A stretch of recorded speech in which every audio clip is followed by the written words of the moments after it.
আসসালামু আলাইকুম। আমি কয়েকদিন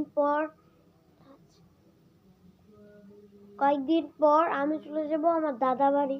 আমার দাদা বাড়ি ঢাকা। তো ওই দিন আমি এই জার্সিটা পরে যাবো। এটা আমার প্রিয় জার্সি। এই জার্সিটা আমার একদম নতুন। এটা আমার দাদা দাদু কেউ দেখে নাই, তাই এটা আমি পরে যাব। আর গাইস, আমি ঢাকা যাওয়ার কয়েকদিন আগে আমি ঢাকা যাব আমার রেজাল্ট দেওয়ার পর। আমার রেজাল্ট দিবে 12 তারিখ, খাতা দেখাবে 8 তারিখ। তো যদি আমি পাস করি আমি উঠে যাব 2-এ।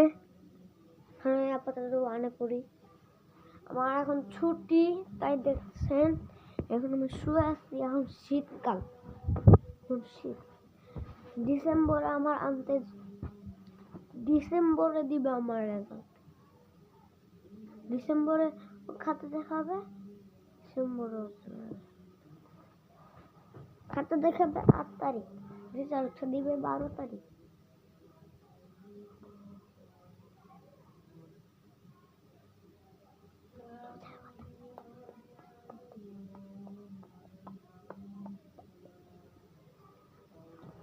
তো এই জন্য আমি চলে যাব। যারা যারা আমার সাইকেল দেখতে চান, এই আমি তো এখন দেখাতে পারবো না, টুপার এই ভিডিওর 2 নম্বর একটা। আসসালামু আলাইকুম।